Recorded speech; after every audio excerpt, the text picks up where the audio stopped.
Oh boy, oh boy, oh boy, fellow armchair Imagineers. Tiki here. Jacob Wile, too. And welcome to a somewhat delayed recap of DuckTales. This time we're talking about season 1, episode 21, The Secrets of Castle McDuck. All right, Jacob. This one was, oh man, it was damn good, wasn't it? Oh, yeah, it's like one of the strongest of the season so far. All right, so folks, I want to apologize in advance. Like this podcast is coming out way later than it should have. We should have had it on Saturday, but Saturday I decided to take a day trip to San Francisco and plunge about $100 of my own money into touristy stuff. So yeah, that was my day on Saturday. And then every other day, I believe, was just either work or another podcast kind of holding us up. So we're finally here to talk about DuckTales tonight, Jacob. And yeah, it's been a long time coming, but this is a damn good episode. It's got the mystery, it's got the character, it's definitely got some good stuff that drives the plot, and I truly feel like it explores the mythology of the McDuck family in a really interesting way. Oh, yeah, this is definitely one of the strongest ones we've seen so far in terms of, like, this is definitely the show firing on all its cylinders. Yeah, I don't, like, it's almost kind of like we're Webby in this instance. Like, I feel like Webby right now. I'm just like, words. Pretty much the only thing that's missing is, like, the extreme exotic locale. No, I feel like we have an exotic locale in the castle, though. That's the thing. No, I mean, like, I meant extreme exotic. Like it's not like a mountain or anything, but that doesn't really hold it down or anything. No, but I feel like the castle itself, it's kind of like the DuckTales Castlevania, since we're all high on Simon Belmont being introduced in Smash Brothers this morning, to date this podcast terribly right out the gate. Yep. No, but seriously, I think the castle setting in itself does lend to a really interesting environment that is in the classic DuckTales adventure style. Oh, sure. Oh, for sure. But Jacob. Donald? No, Donald. I mean, right away. It's like we had to sneak away from Uncle. And just come up with this whole ruse and dress up Launchpad, and which, don't get me wrong, was hilarious. But oh boy, like, oh boy. Oh, that was great. But why words in a frustrating way? Yeah. This is on. They better. And then the finale, we're not even going to have Tony and Selmo. Oh, we don't. Well, we still don't know for sure. I don't know, Jacob. The Donald thing is like, this season is fantastic, but at this point, I almost just kind of wish that Donald wasn't in the show, because I gotta say, man, he's like 2 strokes away from being Harvey Dent in Gotham, man. He's useless at this point. Oh, hopefully things turn around. I'm hoping. Oh man. Okay. Besides Donald not being in the episode, this was damn good. I mean, let's not bury the lead any further. Scrooge's parents are still alive. I'm surprised you're still alive. It's always interesting. It's interesting how, like, in a book updating it, they actually keep, like, the events in the past and making him, like, in a super advanced age. Yeah. So, what do you think of the parent reveal? Oh, no.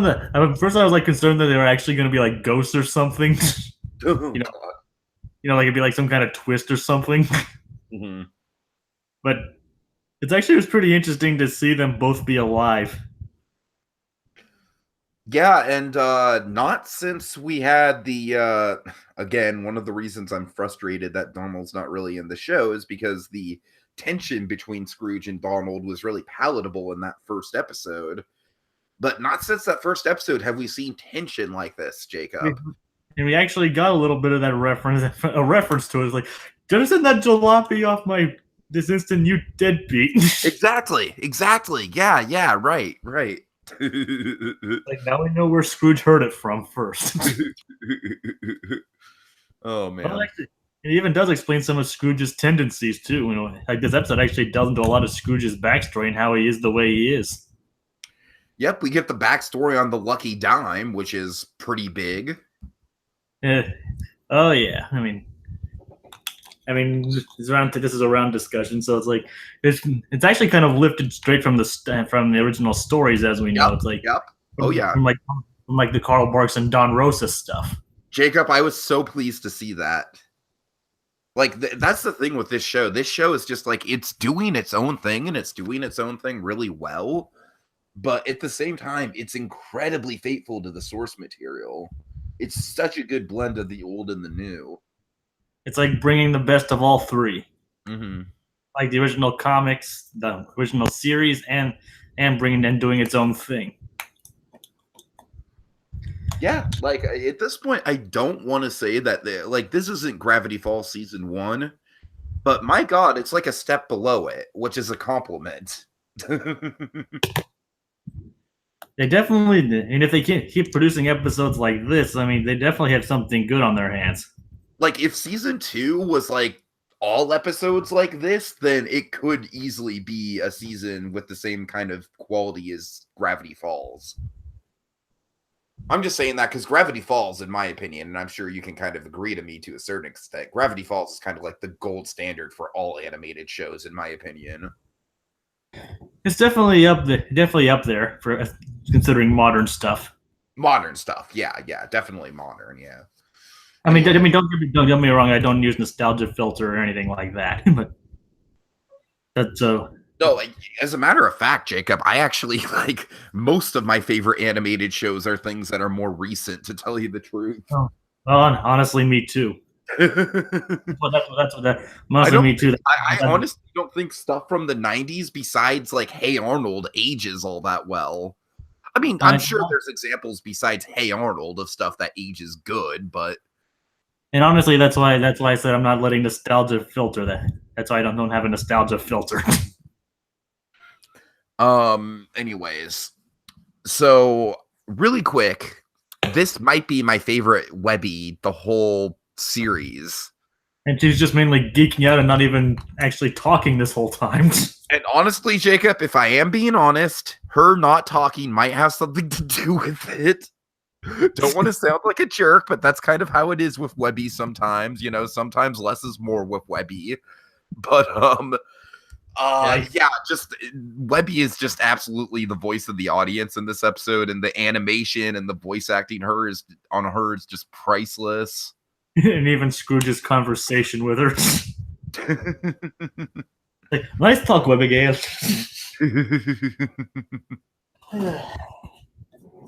Yeah. And I love the payoff, because the payoff, like kind of the punchline to the whole episode. Jacob, I feel like that's how I feel every time I go to Disney. Is, you know, like you're at Disney and you're just like, oh my God, there's so much words. And then, you know, when you're on the Magic Express back to the airport, you're just like, wait, no, there's so much more I need to see. No. Kind of encapsulates every great vacation. You know what I mean? I know. Yeah, I know that feeling. It's like where you have an amazing time, but then on the way back, you're just like, what? But there's so much more I could have done. Yep. All right. So the Huey, Dewey, and Louie stuff was obviously very strong this episode. Oh yeah, we got a lot of development between everyone in there. It's like all three of them had something unique to give to the table this episode. Yeah, and I think this episode kind of cements Dewey as the main one of the bunch. Don't you agree? And that actually raises some problems too. Like not within the show itself, but for the group. Right. If you know what I mean, like it's him like trying to be the main one above the others is like what actually drives the conflict. I mean, that's the thing. I don't necessarily think he's trying to take the leadership role or anything. I just think, like, by way of the plot, he's the main character of this season. And again, I think that might just be this season, though. Like, I could easily see the first 3 seasons centering on one of the 3 nephews. Like, this season's definitely the Dewey season. I could see next season being the Louie season. You know what I mean? Especially now considering they all know about Della. Mm-hmm. Speaking of Louie, I love the gold gag. He's like, you like nerd stuff? I like gold. Yeah. What are you gonna do? It's like each people have their own field of everybody has their own field of expertise. Louis is determining the value of ancient objects, I guess. Louie, aren't you scared? Yeah, greed outweighs fear every time. He sticks to his convictions, and I like that. Oh yeah. If anything, I feel like Huey was just kind of like, they didn't really have a lot to do. Stupid smart Huey.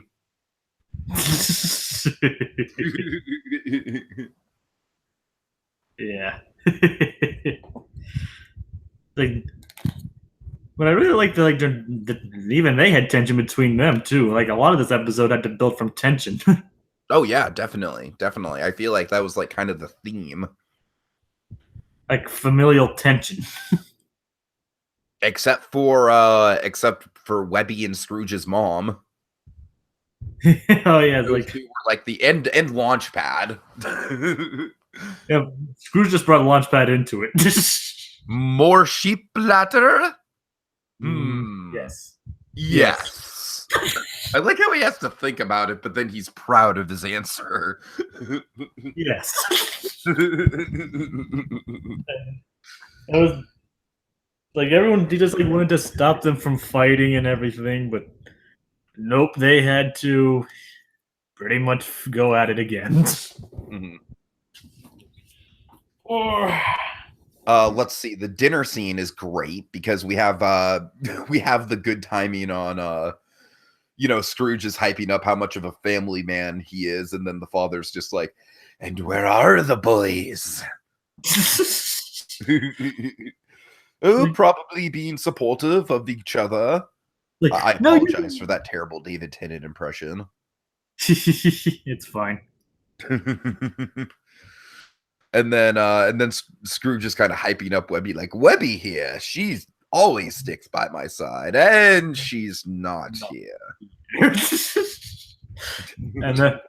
and then the whole Launchpad be acting like Donald.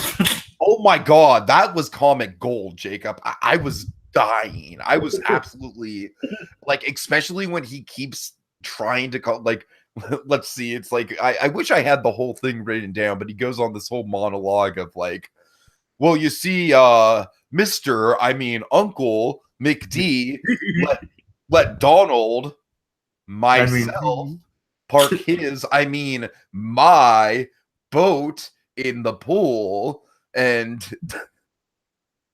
nobody's buying it until he knocks over that thing and they go like, oh. Like, I was like, oh, then like it is Donald. I wonder if that was like an improv on Launchpad's part. I mean, who knows? That'd be pretty interesting if it was. All right, let's see. Yeah, so many good things this episode, man. Like, especially what do you think of the two kind of misleads on the mysteries? Because that's honestly the one thing I feel like this episode could have ironed out a little bit more, is I felt the mysteries themselves were a little bit too vague. Yeah, and the payoffs were kind of weird. That's what I'm saying. The payoffs for both of them were kind of weird, especially the whole thing with Donald getting pranked. Again, it's like, why couldn't we actually see Donald get pranked? The whole thing was set up for Donald. I think it's just supposed like to show Della wasn't exactly like this monsters being or this deceitful person that she was being that their nephews were being led to believe. Oh, No. I mean, I get that. I'm just, again, Jacob, I'm just Donald. I'm a broken record over the Donald issue, but it's just it's become a running joke at this point. Pretty much. All right. I mean, I could sit here and talk all day about how effective the father and son dynamic was with Scrooge, because, like I said, just the tension in that was just palatable. At least the payoff in that made sense. That one made sense. I mean, like, it actually harkened back to what Fergus was saying to Scrooge. For sure. Yeah, you're right. The payoff in that was really good. Yeah, it's like his father, like Fergus's father, like looking for a handout, are you? It's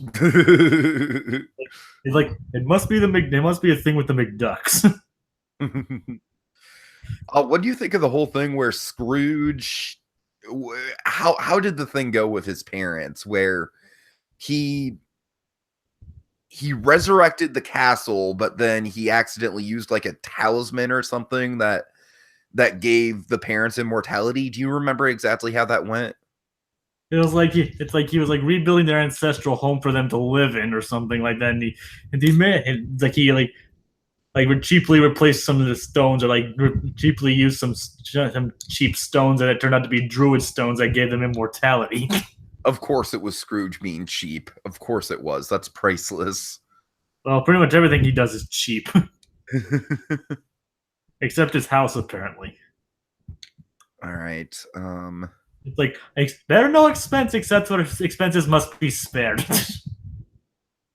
Let's see. I'm kind of trying to, because that's the thing. Like, this episode is really great, but I feel like a lot of it speaks for itself. I feel like it doesn't really boil down to like a really extensive conversation. I feel like we've kind of already gotten a good grasp on everything here, Jacob. Anything else we haven't brought up yet? Yeah, like it's nice to see like some of the other, some of the history, like some of the ducks, and then like the duck ghosts too. Mm-hmm. I felt like that would have been a good place to have a cameo for Duckworth's ghost. The dark and terrifying Duckworth's ghost who will haunt your nightmares. So spooky. It's like Duckworth's ghost turns out to be 10 times scarier than anything ever on Courage. Oh yeah. Oh, those were the days, weren't they, Jacob? Oh yeah, for sure. Sorry, folks, reminiscing about an old running gag. Oh man. Back when we were hyping Duckworth's ghost.